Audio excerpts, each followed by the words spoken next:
Oke bene, masih di mea culpa. Saya mengikuti berita soal Kalimantan yang menjadi perbincangan belakangan ini, soal peradaban di sana, orang-orang di sana yang disalah mengerti, salah dinilai, atau yang ada dugaan bahwa ada rasisme, dari ungkapan tokoh tertentu. Saya tidak mau masuk terlalu jauh di urusan politiknya, tetapi menyangkut ke pertama, saya punya banyak teman di Kalimantan.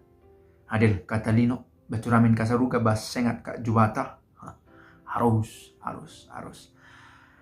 Yang kedua, ini menyangkut filsafat manusia yang pernah saya baca juga meskipun sudah banyak lupa, tentang tindakan manusia dan tindakan manusiawi dan tentang humanisasi, to humanize ourselves, begitu ya, memanusiakan diri kita. Dan juga tentang manusia dari sudut pandang teologinya, secitra dengan Allah. Hal-hal ini berkaitan dengan topik Kalimantan yang viral ini. Muncul di pikiran saya pelajaran-pelajaran yang dulu pernah saya dapat, meskipun sudah kabur.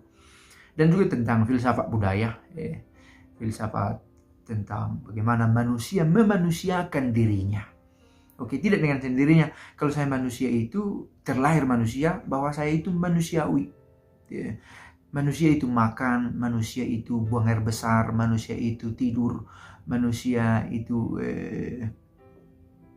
duduk, hal-hal semacam itu tindakan manusia.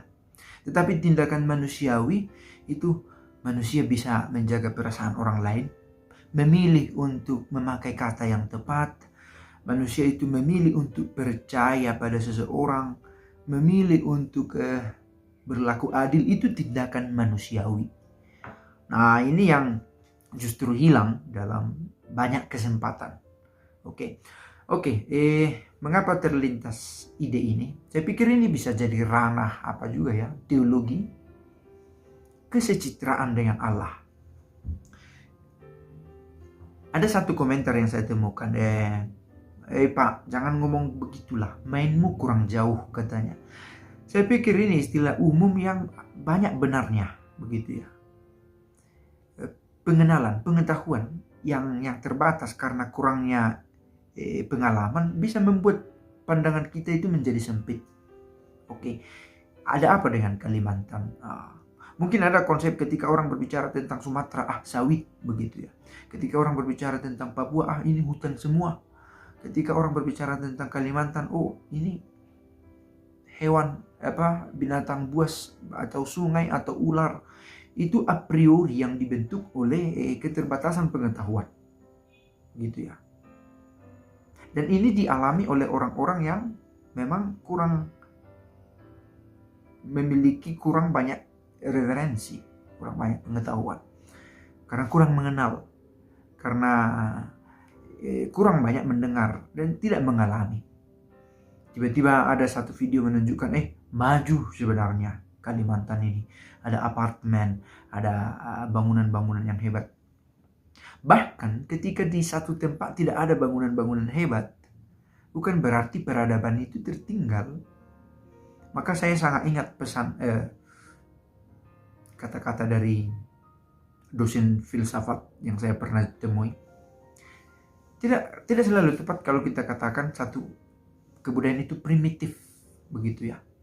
Karena kita tidak bisa menilai satu peradaban dengan memakai standar peradaban lain. Contoh, orang-orang Indonesia itu kuno gitu. Kalau dibandingkan dengan cara orang Eropa mengolah, merawat, membudidayakan kehidupan yang dia miliki. Karena mereka sudah memulai hidup bersamanya dengan ilmu sudah jauh lebih awal daripada kita di sini. Atau dan itu banyak aspek. Tantangan musim misalnya, ada banyak musim ekstrim, musim panas, musim dingin, musim kemarau, salju yang berkepanjangan, itu memengaruhi peradaban juga.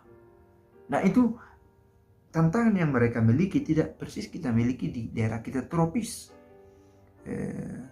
Bukan lautan, hanya kolam susu. Tongkat ditancapkan sebagai pagar bisa menjadi sayur, singkong itu. Kita manja di sini secara alami. Manja dalam arti tidak kesulitan untuk mendapatkan makanan, tidak perlu membuat persediaan panjang untuk berhibernasi di masa musim salju. Tulang-tulang kita tidak mengalami rasanya kedinginan yang amat sangat hebat. Nah, setiap komunitas memiliki kemajuannya masing-masing. Nah, termasuk soal Kalimantan ini, mereka hidup, orang-orang di sana hidup dengan cara dia memanusiakan dirinya. Oke, sebenarnya ini juga menarik dalam ilmu filsafat.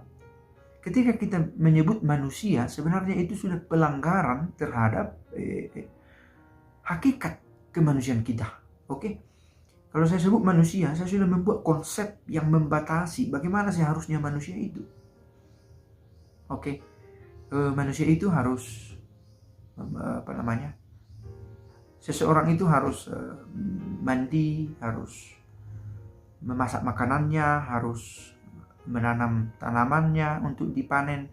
Itu kita sudah membuat satu konsep yang membatasi bagaimana manusia bisa lakukan. Karena kita sudah mengatakan bagaimana seharusnya manusia itu hidup dengan konsep-konsep. Nah, kita dikurung oleh konsep itu sehingga sempit ruang kita untuk mengenal manusia. Nah, itu dia.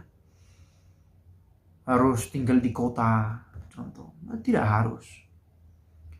Bisa di pohon. Itu masih hal-hal sangat fundamental ya. Bahkan sekarang ini kita bullying atas rasisme itu makin hebat, makin oke, orang juga makin belajar untuk menerima. Tetapi banyak yang tidak mau belajar itu dengan gampang menghina orang karena dialeknya, karena suku, karena warna kulit. Dan ini ya tantangan. Karena ada juga suku tertentu, orang ini keras kepala. Ada kebiasaan membuat penilaian semacam itu juga. Orang Batak, orang ini kasar-kasar kalau bicara, keras. Tidak semua. Orang Jawa, lembut, tidak juga saya pikir. Tapi bahwa bisa dibuat generalisasi, oke. Tetapi bahaya dari generalisasi adalah mengurung pemahaman kita tentang sebenarnya banyak hal yang bisa manusia lakukan. Oke, manusia itu tidak bisa di hutan. Tidak, manusia yang tinggal di hutan adalah kampungan. Who knows? Oh, why do you say that? Gitu ya. Kita sudah mengurung konsep. Maka everybody is the image of God. Oke. Ada gambaran Allah dalam dirinya yang harus dirawat. Dan bila yang jahat menguasai, gambaran itu bisa tertutupi, bisa terganggu. Oke, saya pikir video-video bagian pemikiran untuk semakin mengenal diri kita yang adalah manusiawi, bukan hanya sekedar manusia yang makan, minum, buang air besar, tidur, tetapi yang bisa menentukan dirinya dengan bebas. Pace bene.